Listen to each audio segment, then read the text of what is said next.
Taip norisi truputėlį papasakoti apie aplinkybės, kuriamis mes susipažinom. Iš naujo susipažinom. Aš pažįstu Loretą labai seniai, kažkada tai nuo studijų laikų. Ir praėjus kokiem 25 metam turbūt siaubė. Ieškojau, gal net ieškojau ne žmogaus, sakyčiau, ieškojau vietos,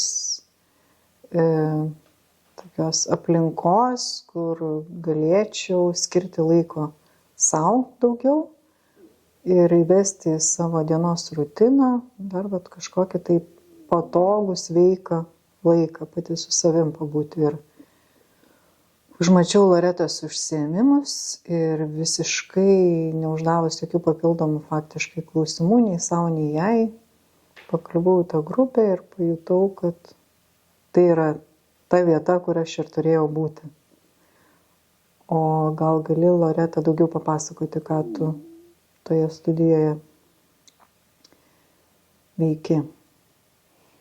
Tai mūsų susitikimas įvyko šokio judesio sesijai. Tai esu šokio judesio terapeutė ir vaizdinių terapeutė, meditacijų instruktorė, čigongo meditacijų. Mokiausi Kinijoje. Ir kažkaip kaip aš sakau, kaip puzlė susidėliojo. Bent jau man taip atrodo, kad viskas dėliojasi kažkokį vieną didelį piešinį.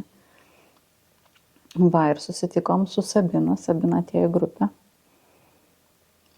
Ir kažkaip atradom daug bendrų kažkokių sąlyčio taškų. Bet kas įdomu, kad aš supratau, kad tam tikri žmonės ateina tam tikrų laikų į tavo gyvenimą. Ir kai Sabina prisijungia prie moterų grupės šokio judesio, bendraudamos, besidalindamos, kažkaip pamačiau, kad yra labai daug bendrų taškų jau atsiradę, kad ir daug vaikų pas abi, ir kažkokie patyrimai gyvenimiški, ne tik spalva. Spalva tik indikacija buvo. Jo, tik toks kaip, tai kažkaip ir kas labai įdomu irgi, ką aš pastebėjau iš terapinių gal tokių momentų, kad aš daug jaučiu, bet kartais nemoku įžodinti. O Sabina moka labai gražiai viską įžodinti ir atrodo, kad tarsi tai, ką aš jaučiu, jinai pasako. Tai tas irgi toks kažkoks atsirado ryšys matytas, toks tarsi užbaigia tavo mintį kažkokią, tu ieškai savyje tų žodžių. O aš savo ruožtu irgi galiu pasakyti, kad tai, kokiu momentu mes susitikom ir tas problemų arba emocijų laukas, kuriame aš buvau tuo metu, tai Loreta rado tarsi tyčia man pritaikė, nors mes prieš tai net neturėjom progos pasikalbėti apie tai. Kažkokio tokio įvedimo rimto nebuvo į tuos užsiėmimus. Ir man taip atrodė, kad jinai tarsi burtų lazdelę pamojus, lyg žinodama, jinai užgavo tam tikras vietas mano kūne, mano sielai, mano stygas, kurios išprovokavo mane išjausti tam tikras emocijas, galbūt kažkiek tai giliau buvusias. Ir paskui tai buvo dar viena proga ne tik tai pajausti, bet ir, kaip tu sakai, įžodinti, tai suformuluoti žodžiu ir išpasakoti. Ir kas man dar labai patiko, kad tokiais momentais jauti labai didžiulę sinergiją ir bendrystę, bet tokią ne banalią, nes dabar tas žodis bendrystė, jaustis bendruomenės dalimi, yra tarsi truputėlį madinga ta terminologija, tokia bendrystės, bet tokia tikra, nesumeluota, nesuvaidinta, ypatingai kai tu esi mažoj tokioj moterų grupiai, nedideliai, netgi sakyčiau intimioj pakankamai, nes toks gaunasi tos jungtis, jos tokios tamprios ir tada pamatau tokiais momentais, kad visą tai darau ne tik dėl savęs ir ne tik dėl Loretos, bet mes viena dėl kitos veikiam ir atsiranda tokių įdomių sinergijų, tokių įdomių išeičių, kad vienas tu to niekada negalėtum patirti. Čia panašiai kaip ir gyvenime, kad didžiausias pamokas mes gauname bendraudami vieni su kitais, gyvendami vieni su kitais, pykdamėsi vieni su kitais, spręsdami draugė problemas. Didžiausios pamokos yra įgyjamas per santykius ir tas terapinis poveikis, jisai irgi buvo bent jau tuose užsiėmimuose, jisai buvo labai labai akivaizdus, kai tu esi nedidelėje grupėje, vedamas tokio rimto patyrusio vedlio kaip Loreta. Ir štai kokie gimsta atradimai, kokios patirtis, kokios įžvalgos, visa tai iš tikrųjų yra neįkainuojama. Ir per tą valandą, kiek tu gali gauti, tai irgi yra sunkiai žodžiais nupasakojama. Ir kadangi aš nešiojausi mintį apie ateities projektą moterų stovyklą jau gana seniai, tai aš nesiejau būtent su Loretos asmeniu eidama, kad tai galėtų būti tas žmogus, kuris padėtų man organizuoti ir įgyvendinti tą projektą. Bet po poros užsiėmimo vis darėsi aiškiau ir aiškiau, kad tai tikrai galėtų būti tas žmogus, kuris puikiai savo kompetencijomis ir patirtimis papildytų visą tai, ką aš moku ir ką galiu ir ką žinau. Nes man tai yra nepaprastas malonumas veikti drauge išvien su žmonėm, bendraminčiais, kai mes esam kažkuom labai panašus, bet ir kažkuom labai skirtingi. Tuom yra ir žavingos tos sąjungos tokios. Nes būtų turbūt ne tiek efektyvu ir ne tiek stipru veikti krūvai žmonių, kurie yra visiškai vienodi. Tai vat. Kas įdomu, kad aš paskutiniu metu stebiu, kur mane veda energija. Ir šiaip kaip meditacijų, sakykime, mokytoja, instruktorė, aš visą laiką stebiu, kur nuteka mano energija, tiesiog kažkur tai dingsta jinai ir kur mane pakrauna. Tai vat labai įdomus momentas buvo, kad Sabinai paklausus, ar aš norėčiau, ar sutikčiau kartu vesti moterų stovyklą, taip užsigeneravo energija, tiesiog atrodo, kad viskas, visos aplinkybės susidėlioja, mes taip greitai viską susiplanavom, netikėtai ir bilietai, ir datos, ir viskas tiesiog vat, taip, kaip turi būti. Tai aš labai tikiu, kad tas vedimas kažkoks yra laikas, momentas, žmonės, kažkaip sukrenta viskas į vieną ir kai yra tame energijos. Ir pati mūsų kelionė irgi buvo nuostabi, tiek daug. Aš iki šiol dar atrodo, kad kažkaip viduje dėliojasi, virškinasi viskas. Tai visą laiką labai smagu tame būti, toj tėkmėj.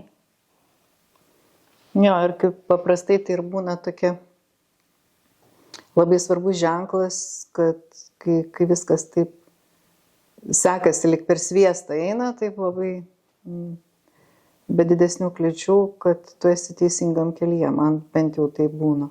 Aišku, ateis laikas, ateis momentų sudėtingesnių, kai reikės ir sukaupti visą savo kantrybę ir įveikti kažkokias tai nenumatytas kliūtis, bet tai yra kelio dalis. Bet pradžia tokia tikrai labai įkvepianti ir labai tom tikiu ir 100% esu įsitikinus, kad tai pavyks, galų gale tai net negali nepavykti, nes mes turim vietą ir turim intenciją, turim kvietimą, turim žinutę moterims, kurios yra irgi tam tikroji savo kelio karpoje ir jos visos suvažiavusios į vieną krūvą, tai net sunku įsivaizduoti, kokią jos su savim didelę energiją dar atsiveš ir kas iš viso to gausis. Yra daug dalykų. Mes turime planą, turime gana tikslų planą, žinom, ką kiekvieną dieną ketiname veikti, bet kaip mes ir kalbėjom su Loreta, tikrai bus tokių momentų, kurie bus nenumatyti, kur mes būsim priverstos improvizuoti, galbūt kažkiek tai pakoreguoti savo planą, bet tame yra dar daugiau žavesio. Viskas bus puikiai, kaip tik tai gali būti puikiausiai. kadangi aš dirbu daugiausia su moterimis, su moterų grupėmis, tai tikrai žinau, kad bus nenumatytų ir kartais padiktuoja tam tikrus dalykus moteris, kurios susirenka ir padiktuoja tikrai labai įdomių ir kartais ir mane bent jau užpildančių dalykų. Tai tie netikėti dalykai kartais būna kelionėse ar grupėse patys žavingiausi iš tikrųjų. Tai kažkaip labai laukiu, labai žingeidu net viduj, ta prasme, o kokios susirinks moteris, ką jos atsineš su savim. Tai turbūt būna kiekvienos grupės toks ir jauduliukas truputį, ir nerimas, kaip mes būsim tame, nes tai irgi apie santykį. Nes savaitę laiko mes būsim kartu ir gana tikrai glaustai, sakykim taip, keliausim kartu ir kažkokius patyrimus turėsim. Tai va toks persipinęs ir žingeidumas ir kaip aš sakau, jau spirgu ir kartu truputį nerimuko yra, kaip mes būsim tame. Aš taip širdyje džiūgauju, kad mes nežinom ir iki paskutinio momento nežinosim, su kuom mes važiuosim susitikti ir kaip dabar iškėja, kad tai bus moteris ne tik tai iš Lietuvos, iš kažkokių kitų kampelių susirinksim greičiausiai. Kiekviena atvažiuos iš savo intensyvios gyvenimo rutinos su visiškai kitokiom atsineštom dovanom ir tam savo lagaminę turės visai kitokių patirčių, emocijų, galbūt visai šviežiai išgyventų emocijų arba kažkokių patyrimų, dovanų, netekčių ir taip toliau. Bet reikia būti pasiruošus tam, kad šita stovykla arba šita didžiulė patirtis, jinai bus ne tik tai tom, kurios yra pasiruošusios atvažiuoti ir pasiimti. Reikia būti nusiteikus, man atrodo, kad nori, nenori, tu ir imsi ir duosi. Aš turiu omeny, kad duosim viena kitai labai daug. Ir tai, kad aš galiu duoti, tai vėlgi man sugrįžta tuo džiaugsmu ir aš galiu pasiimti dar daugiau. Tos jungtis tarp mūsų atsiradusios visiškai unikalios, jos padiktuos, koks tas mūsų kelias bus. Ir iš tikrųjų, kad labai faina, kad mes būsim labai skirtingus. Aš taip tikiuosi, taip manau. Kitaip ir negali būti. Ir amžiaus prasme, ir patirčių prasme, ir galbūt lūkesčių prasme. Na ir kadangi tu jau buvai ten ir mes ėjom kartu tais keliais, tai gal gali pasakyti, kaip manai, ką būtent ta vieta, tie Andalūzijos kalnai, va tos visos senos autentiškos gyvenvietės, ką jos mums gali duoti unikalaus, tai, ko mes negalime gauti, tarkim, čia. Nes faktas, kad mes galime panašią patyriminę stovyklą surengti moterims ir čia Lietuvoje. Ir galbūt netgi tai padarysim kažkada tai ir keisim lokaciją. Bet gal tau gal tu turi kažkokį tai atsakymą, bet kuo ta vieta mums padės arba kuo jinai unikali, turint omeny mūsų šitą organizuojamą stovyklą. Man labai patinka tas pasakymas pakeisti dugną. Tai irgi susiję su vandeniu, kaip ir mūsų stovyklos tema. Ir kaip to žuvis, žinai, tiesiog pakeisim dugną ir tai tarsi atveria akis pamatyti pasaulį kitaip, patirti jį kitaip. Ir tie kaimeliai balti, jie tiesiog šiaip nuostabus, net gal nieko nereikia ir patirti, tiesiog ten būti. Ir jau ateina kažkokie patyrimai. Turbūt kiekvienai skirtingai, kiek mes esam pasiruošusios, ar galime priimti šiuo gyvenimo momentu. Bet manau, kad ta vieta, bent jau gal ką aš patyriau, kad jinai įjungia visus tavo pojūčius. Ta prasme, matyti, girdėti, užuosti, ragauti. Tai yra tiek daug dalykų, kuriuos tu gali patirti, kaip čia per trumpą laiką, vienu metu. Ir mane asmeniškai tai labai užpildo, aš užsikraunu labai dideliu kiekiu energijos patirdama tokius dalykus. Ir manau, kiekviena iš tikrųjų atras, ką domina istorija, ar ne? Sabina daugiau turbūt žino apie Andalūzijos tos kaimelius ir tas visas vietovės. Ir ten turbūt kiekvienas pastatas gali apie save kalbėti, papasakoti kažką tai.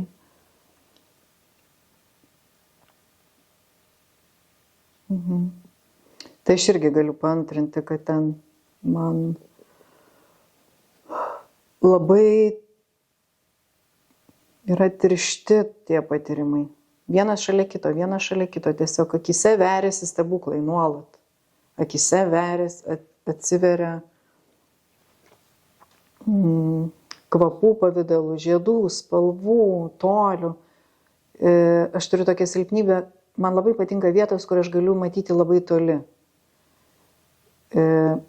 Buvimas miške, pavyzdžiui, jisai turi savo privalumų, tu būni gamtoje, kvėpuoji grynu oru, bet kai mano akis gali matyti toli horizontą, aš taip pailsiu, taip išvedinu smegenis. Ir štai ten yra ta vieta, kai tu beveik nuolat gali matyti kelis horizontus. 1, 2, 3, o kartais net ir 4. Nes už to kalno yra tas kalnas, tu pasilipėjęs aukščiau matai dar toliau. Ir tas gyvenvietės įsikūrusios, tokias kaip baltai žiedlapiais pabarstyti tie kaimai, kalnų kažkur papėdėse, įdubose ir dar ten už 3, 4 horizontų dar plyti jūra. Tai iš tikrųjų vien jau tie peizažai jie labai pamaitina. Na, jau nekalbant apie kvapus, apie augalus, apie maistą šviežią, apie tuos visus vaisius, kurie ten šalia kaimuose kabo tiesiog ant medžių. Ir žinoma, tas gylis, istorinis, kultūrinis gylis, toks, kokį čia yra sunku patirti.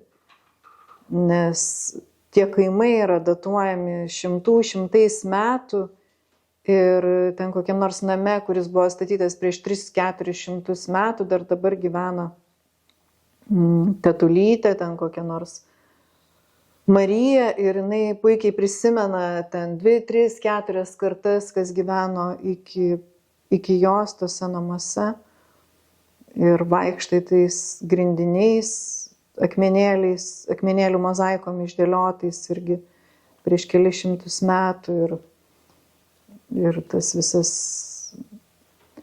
istorinių pjūvių, jeigu pasižiūrėti, tai irgi tai yra tokie dalykai sunkiai iš tikrųjų žodžiais perdodami, bet jie ten yra juntami. Aš tą jaučiu savo kailiu, kad ten ta paprasta labai architektūra, labai paprasti nuoširdūs kaimo žmonės, bet visa ta aplinka, visa ta atmosfera, jinai taip globėjiškai, kažkaip savotiškai, rūpestingai, tarsi manim rūpinasi. Kas mane sužavėjo, kad būtent Andalūzijoje yra ir vanduo, ir kalnai. Ir iš tikrųjų, jeigu žiūrint pagal, sakykime, elementus ar ne, tai kalnuose yra visi elementai, kurie įeina į 5 elementų ratą, sakykime, pagal ten kinų mediciną ir panašiai. Tai kalnuose yra labai daug energijos ir man kalnai tai yra turbūt pagrindinis dalykas, jeigu manęs paklaustų, kur nori pabūti ar prie jūros ar kalnuose, aš aišku, net nesuabejočiau, kad kalnuose. Ir savo ruoštų mes skirsim dieną pasirinkimui, kas nori eiti į kalnus ir patirti šiek tiek adrenalino. Ir turėsim dieną ir žygyje, kur kažkas galės eiti ilgiau, kažkas trumpiau, kažkas galės medituoti po medžiu, medituoti vėją, gamtą. Tai, manau, tie dalykai irgi labai tokie užpildantis. mes faktiškai ten nuolat patirsim ir vienoje vietoje patirsime ir aukštį, ir gylį, ir kalnus, ir jūrą, ir kalnus, ir vandenį. Nes kitaip neįmanoma, mes visame tame tenais gyvensim ir nuolat matysim. Tik tai tos formas, kaip mes patirsim, pavyzdžiui, kalnus, jos bus kiekvieną kartą truputėlį skirtingos. Kartais mes išeisim į lėtą pasivaikščiojimą, pavyzdžiui, rinkti gamtos medžiagas, kažkokius tai vaisius karasim pakeliui, riešutus, lapus, prieskoninės žolės, paskui mes jas tapysim, vėlgi per tą tapybą akvarelinę mes patirsime vandenį, mes degustuosim galų gale vandenį, vietinį geriamą vandenį iš šaltinių, mes maudysimės vandenyje, tiek kalnų tyrame vandenyje, kalnų upelyje, tiek plačioj jūroj, medituosim kalnuose, eisim į pėsčiųjų žygį. Žinoma, mėgausimės maistu ir be abejo degustuosim, turėsim galimybę degustuoti ir vietinį vyną, kuris man tai yra labai labai skanus, paliksim paslaptyje, kas tai per vynas kol kas. Tai o ta tema tiesa vandeninių moterų, tai man pačiai jinai buvo netikėta, nes aš knygą Vandeninės moteris parašiau, jau senokai parašiau, tarkim taip, net neatsimenu, prieš 5-6 metus ir tai buvo jau kaip praeitas etapas, tuomet, kai aš buvau aktyvi tinklaraštininkė, tuomet, kai aš rašiau, tada buvo ta toksai mano savotiškas rašymo nuotykis gyvenime nutikęs. Turėjau savo skaitytų auditoriją ir ta knyga buvo paskui vėliau irgi apsipynė įvairiom veiklom, labai įdomiom. Ir kai mes pradėjom galvoti apie šitos stovyklos programą, tai pirmoji Loreta pasiūlė, sako, žinai, aš pagalvojau, gal ta tema ir galėtų būti vanduo, o gal netgi mes galėtumėm stovyklos programą pavadinti vandeninėmis moterimis. Ir tas pavadinimas sutampa beje su mano knygos pavadinimu. Pradžiai tokia buvo vidinė šiek tiek atmetimo reakcija, kad ne, aš jau ten buvau, aš jau nebenoriu. Jau buvo tos vandeninės moteris. Bet paskui kuo toliau, aš susilaikiau nuo to prieštaravimo, bet vėliau kažkaip pagalvojau, bet tikrai, nes visą tai, ką aš rašiau, kokiam aš buvau tada kelyje, ko aš siekiau, kalbėdama, užvesdama dialogą su kitomis moterimis, kaip aš įsivaizdavau, kokia buvo mano pasaulėžiūra, dabar irgi mažai pasikeitus, bet irgi viskas per tą gebėjimą įsigilinti į savo poreikius, į savo norus, į savo troškimus, nes moteris labai dažnai atsitinka, kad jos pradėdamas gyventi šeiminį gyvenimą, kai jos pagimdo vaiką, kai jos susuka savo lizdą, kuriame kuria namų jaukumą. Būna labai dažnai įsijungia tokie dažnai išgyvenimo, kaip aš vadinu, išgyvenimo režimai, kai tai žiūri, kaip pasirūpinti, kaip įsigyti, kaip nupirkti, kaip išvirti, kaip pamaitinti, kaip duoti. Ir visoji toj išgyvenimo tose epizoduose atsiranda vis siauresni ir siauresni tarpai, kur tu gali įterpti savęs pačios pažinimą, atrasti laiko pabūti visiškai nuoširdžia pati su savimi, paklausti, ko noriu aš, o kur aš dabar esu, o ką aš jaučiu galų gale. Dažnai mes būna, kad stagnuojam patys save, represuojam savo emocijas, jausmus, net neišdrįstam jų iki galo įsigilinti. Bet net žodžiai lietuvių kalboje, aš rašydama knygą pastebėjau, kad be galo daug yra žodžių, veiksmažodžių susijusių su vandens stichija. Nes ir mes irgi galim ir nerti labai giliai, ir plaukti, ir būti užtvenktos, ir braidyti, ir patirti gylį, ir seklumas. Galim užpelkėti kartais net, kai tas vanduo sustoja. Tai va tą tokį energetinį veržlumą, jį net taip jau paprasta iš tikrųjų išlaisvinti. Vat ko reikia, kad ta energija kaip vanduo išsilaisvintų, kad būtumėm ne pelkės, o kalnų upės, tai reikia išsilaisvinimo, kaip užtvankas kartais nugriaunam, kad vanduo galėtų toliau pratekėti. Kaip vagos tampa gilesnėmis, tai taip ir mes. Ir vat tam išlaisvėjimui reikia vis tiek susikurti savo patogią aplinką ir turėti šiek tiek pagalbos iš šalies, kad padėti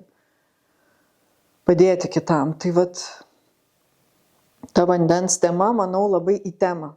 Tuo labiau, kad mes ten būsim, atrodytų lyg ir kalnuose, ten, kur karšta, ten, kur 300 dienų per metus saulė šviečia. Bet vandens tema, jinai ten yra persmelkus tą vietą ir tą kaimą. Ir man iš viso vandens tema yra tokia neišsemama, tokia yra plati. Ir kviesim irgi moteris iš šokio judesio patyrimus, pajausti savo vandenis, vidinius vandenis ir išorinį vandenį. Tai irgi bus vienas iš patyrimų. Jeigu moteris iš viso nėra bandžiusios šokio judesio, iš karto sakau, kad neišsigastų žodžio šokis, nes dažnai gąsdina. Tai tiesiog judesio patyrimai, kaip mes jaučiam save, kaip mes jaučiam savo vidinius vandenius. Kaip tu sakai, kad kartais užpelkėjam, tai vat viduj kartais ta pelkė tokia būna stovinti ir kaip mes ją jaučiam, kaip ją išjudinti, kaip leisti pradėti tekėti. Tai vat būtent pas tave, Loreta, užsiėmimuose aš ir pajutau, taip akivaizdžiai pajutau, pamačiau savo akimis, kaip judesys gali terapiškai veikti, nes mes dažnai nuo mažens, nuo darželio, tų kalėdinių pasirodymų buvo mokyti, kad jeigu šoki, tai daugiau šoki publikai. Yra svarbu, kaip tu šoksi, todėl kad tave kažkas įvertins. Tuo tarpu šituose užsiėmimuose, kad tu organizuoji, tas šokis yra tik tai dėl savęs pačios. Mes netgi dažnai tą darom užsimerkusius. Taip. Ir nematydamas viena kitos. Ir tai dar labiau išlaisvina, todėl kad tu supranti, kad tu niekaip nebūsi įvertintas. Visa tai, ką tu darai, va šią sekundę su savimi, šią akimirką, tai yra tik tai dėl tavęs pačios. Tai yra turbūt pagrindinis toks terapinis momentas, kad tu judi iš vidinio impulso ir nėra nei vertinimo, nei kritikos, nėra stebėtojų. Tu pati stebi save vidiniu žvilgsniu. Tai prisišoksim ten. Prisišoksim, prisitapysim. Tai trumpai turbūt ir apžvelgiam visą tai, ką mes ten darysim, kad labai skaniai valgysim. Pradėkim nuo to, labai skaniai valgysim. Gersim labai skanų vyną. Kas norės, pakeliaus razinų keliu. Aplankysim ne vieną nuostabią vietą Andalūzijos kalnuose. Kaimus turinčius savo labai gilią istoriją. Aplankysime kalnų šaltinį. Degustuosime vandenį, tapysime, taškysime akvarelės spalvomis. Prie mūsų grupės prisijungs dar viena vadovė, Jurga, kuri ilgametė tapybos edukacijos užsiėmimų specialistė gyvenanti Londone.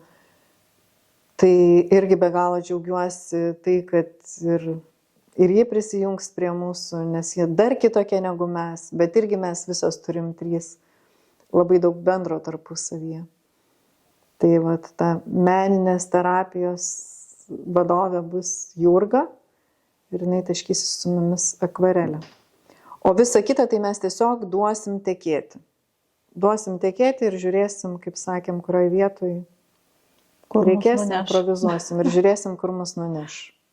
Ir dėl akvarelės lygiai tas pats, kaip ir dalyvauti šokio judesio terapijos užsiėmimuose, visiškai nereikia šokti ir nereikia šokių batelių ir net nereikia saulės kliošų. būti apsirengus, bet lygiai taip pat ir akvarelės užsiėmimuose. Visiškai nereikia būti dailininku, turėti diplomą ir mokėti tapyti. Mes turim jau omenyje, mes vadovės, kad mes ten susirinksime į stovyklą moteris iš įvairiausių gyvenimo sričių, su įvairiausiom patirtim. Viena galbūt sportininkė, kita mokytoja dirbo mokyklai. Trečia namų šeimininkė, visa su savo gabumais, su savo talentais. Bet metodika darbo yra visiškai kitokia. Žinoma, jeigu atsiras moteris, kuri nori natūroje tapyti citriną kabančią ant medžio ir sieks ją nutapyti, akvarelę nulieti tokią, kad jie atrodytų kaip tikra, tai valio.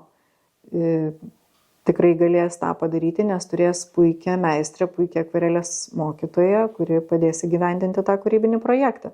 Bet net jeigu jūs nesat iki šiol laikę teptuko, pieštuko rankos ir nežinot, kaip lieti akvarelę, tai irgi visiškai, dar gal netgi sakyčiau, yra gerai, dar geriau, nes yra daugybė kitų būdų, metodų, kaip galima išreikšti save per spalvą, per vandens paliejimą popieriuje, visai neįvaldžius tų meninių technikų, tikrųjų technikų.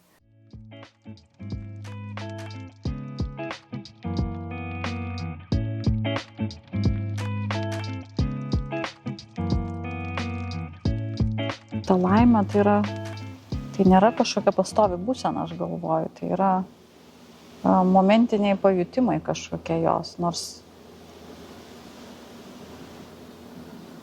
aš kažkaip, kai mes pradėjom kalbėti, kad prieš, nežinau, keletą savaičių, ar kada čia buvo, dar prieš kelionę gal mūsų, kad kalbėsim apie laimę ir kažkaip kartais stapteldavau tokiuose apmąstymuose, kas yra laimė iš tikrųjų.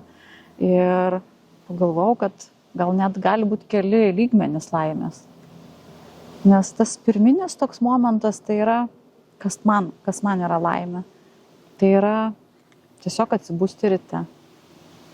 Tai yra turbūt pagrindinis dalykas. Nes yra suvokimas, matyt, jis ateina, nežinau, gal su amžium, gal tiesiog, kad tu gali ir neatsibusti vieną rytą. Kad tu gali matyti, patekant saulę, kad tu gali girdėti, kaip šiąnakt šniokščiant lietų, kad tu gali atsistoti ir eiti, ar ne? Tu gali eiti, kur tu nori. Tai yra tokie pagrindiniai, gal pamatiniai, esminiai dalykai. Bet žmonės taip užsisuka savo gal rutinai, darbuose, kažkokiuose materialiuose dalykuose, jie gal, nežinau, ar apie tai negalvoja, ar tiesiog jų vertinimo sistemoje to nėra. Tai man turbūt tas pirmas lygmuo yra laimės. O tas kitas lygmuo tai yra, kai tu turi mylimą žmogų šalia, kai tu myli, tave myli, kai tu turi šeimą, visi sveiki. Ir atrodo viskas gerai, daugiau nieko daug ir nereikia. Man atrodo, iš viso laimė tai slypi tokiam paprastume. Tai nėra kažkokie sudėtingi dalykai. Ne namai, ne brangios mašinos, ne aukštos pareigos.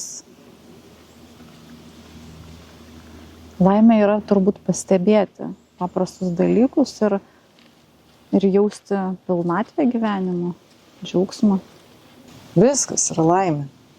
Ir tada, kai juokiamės, ir tada, kai verkiam.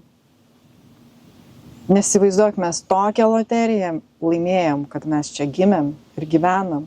Ir mums duota yra patirti visą tai, ką mes patiriam. Ir turbūt nelaimingiausi mes jaučiamės tada, kai mes patirime konfliktą su tuo, kas vyksta su manim šiuo metu. Ir vėl lyja, ir vėl debesuoto, dabar šalto, dabar karšto. Visą laiką, kai patiriam nepasitenkinimą arba konfliktą vidinį su tuo, kas vyksta iš tiesų, susitinki tokį žmogų. Nepatinka jisai tau. Nepatinka. Tai tada susiduriam kažkokiu tai momentu su valios pastangomis. Reikia jau dėti valią, reikia priimti sprendimą. man tarkim su tuo žmogum, su kuriuo nepatinka bendrauti ar nebendrauti, o man eiti ten, ar ten, kur šilčiau, ar ten, kur šalčiau, ar į kalnus, ar į jūrą. Bet tai va tokiais momentais turbūt tas kritinius tokius pajuntam momenčiukus. Bet realiai ta laimė tai mūsų visų rankose. Ir tada, kai pasiekėm tą harmoningą būseną ir balansą ir tokią nekonflikto teritoriją su tuo, kas vyksta dabar čia su manim, tai tada ir džiaugiesi, va kaip Loreta, ir lietum varvančiu ant langų, ir žmogum, ir šeima, visu to, ką turi. O ko neturi, vadinasi, tą ir nereikia. O jeigu labai norėsi, tai turėsi. Ir apskritai galima daryti šiokią tokią išvadą, kad turbūt nuo gebėjimo pastebėti ir nuo gebėjimo užsimti savistabą irgi didžiąja dalimi ir priklauso tavo laimė. Taip, manau, kad taip. Nes kaip aš sugebu pastebėti kažkokį objektą visai šalia, besiskleidžiantį gėlės žiedą, ir kaip aš sugebu pastebėti savyje tam tikrą emociją, kas mane liūdina, kas mane ramina, kas mane skaudina. Tai irgi labai nuo to priklauso, kaip mes sugebėsime jausti laimę. Galų gale tuos pastebėtus dalykus tu gali jungti į krūvą ir kurti dar kitas kokybės kažkokias. Taip, ir manau, kad gal čia yra problema mūsų laikmečio, kad mes dabar tiek užsisukę, tiek bėgam, skubam ir norim visko padaryti, būti kažkokie produktyvūs, žinomi, ten, nežinau, visokie tokie. Ir pamirštam turbūt pastebėti, o kaip aš jaučiuosi šiuo momentu. Ar man džiugu, ar liūdna. Aš dažnai net susiduriu ir terapinėse grupėse, kad žmonės, jie nemoka pastebėti, juos reikia išmokyti. Pradėti stebėti, tuo vidiniu žvilgsniu, kartais būna klausimo, kas tas vidinis žvilgsnis. Kaip tai daroma, kaip pastebėti. Ir dažnai žmonės šneka apie, ką jie daro, ką jie veikia, bet ne apie tai, ką jie jaučia. Žmonės kažkaip nebemoka gal jausti. Gal tai ne visų žmonių savybė yra jausti. Bet manau, kad laimė priklauso labai stipriai nuo to, kaip mes stebim save, kaip mes jaučiam. Ir tai nebūtinai turi būti visą laiką džiuginantis kažkokie momentai. Tai gali būti tikrai ir liūdesys, ir kažkokie kiti jausmai. Tai sunkiausia turbūt ir yra pastebėti tuos liūdnas emocijas kilusias viduje. Ne visada netgi norisi prisipažinti pačiam savo, jau nekalbant apie kitus, kad aš dabar patiriu skausmą, patiriu liūdesį, kad man norisi kaukti, norisi verkti. Galbūt net norisi numirti. Dažnai tos jausmus mes represuojam ir jie paskui išvirsta į kažką. Kol galų gale nusilaužiam koją, pavyzdžiui. Taip, ir mūsų stabdo, tada jau permąstymui. Taip. Kodėl taip atsitiko? Ir aš tau dėl to ir sakiau, čia neseniai, kai mes ėjom alėją, kad mane taip džiugina matyti, kad aplink tave būrėsi tos laimingos moteris. Laimingos moteris, galiu drąsiai pasakyti, todėl kad net jeigu ji dabar patiria kažkokį užutekį, krizę pavadinkim, kažkokiam yra apsisprendimų kelyje, bet vienareikšmiškai tai yra laimingos moteris, nes jos jau pasirinko būti laimingomis. Nes jeigu jos nebūtų to pasirinkusios, jos greičiausiai ir takelio iki tavo durų slenksčio nebūtų suradusios. Tai yra moteris, kurios arba jau patiria laimę ir pilnatvę, arba yra kelyje į tai. Ir čia tik tai laiko klausimas, kada jos tokios bus. Ir mane labai džiugina iš tikrųjų procesas visas, kai aš matau, kai moteris pereina iš vienos būsenos į kitą. Kai aš pamatau moterį, kuri ten lanko, sakykime, terapiją ir nejudrus kūnas ir sakykime, nesišypso ar ten nelaiminga dar kažką. Ir aš vieną dieną pamatau ją besišypsančią. Tai man yra kaip dovana irgi. Ir tai yra turbūt irgi dalis laimės. Tai reiškia ir tu laimingesnė nuo to, kad jos ateina. Taip, tai vyksta mainai iš tikrųjų. Tai nėra, kad tik tai vienpusis, kad ateina ir aš duodu kažką. Ne, jos man irgi užpildo ir kartais tikrai labai stipriai ir aš gaunu ir kūrybinį impulsą kažkokį. Labai įvairių dalykų vyksta tose terapijose. Tai nėra vienpusis tik tais, kad aš vedu grupę ir aš kažką duodu. Ir tos moteris tai vyksta mainimasis turbūt ir patyrimais, ir jausmais, ir pasidalinimais, energija. Ir va tas džiugina. Kartais būna, kad aš net tam terapiniam procese beveik nedalyvauju, tiesiog aš laikau tą erdvę. Ir ten vyksta, aš matau, kad vyksta veiksmas, vyksta pasidalinimai. Ir tai mane irgi džiugina, kad tai vyksta. Tai mes ir moterų stovykloje, apie kurią kalbėjom, Andalūzijoje, mes jas subursim, sušauksim į vieną krūvą, į vieną grupę, sukursime joms patogias sąlygas. Arba ne. Arba nelabai patogias, bet tai irgi išprovokuos kažkokius. Čia jau priklausys irgi nuo požiūrį. Ir būsim drauge, koja kojon. Na ir aišku, naudos ir tu, ir Jurga tuos jau jums įprastus metodus terapinius. Kartais netgi, aš juokais aišku pasakiau, bet kartais toks iššūkis irgi reikalingas, kartais kaip tik pastatyti žmogui kažkokį nepatogumą, kad jisai staiga įžvalgą kažkokią pasidarytų. Na, aišku, pagarbiai ir taip toliau, bet kartais to reikia.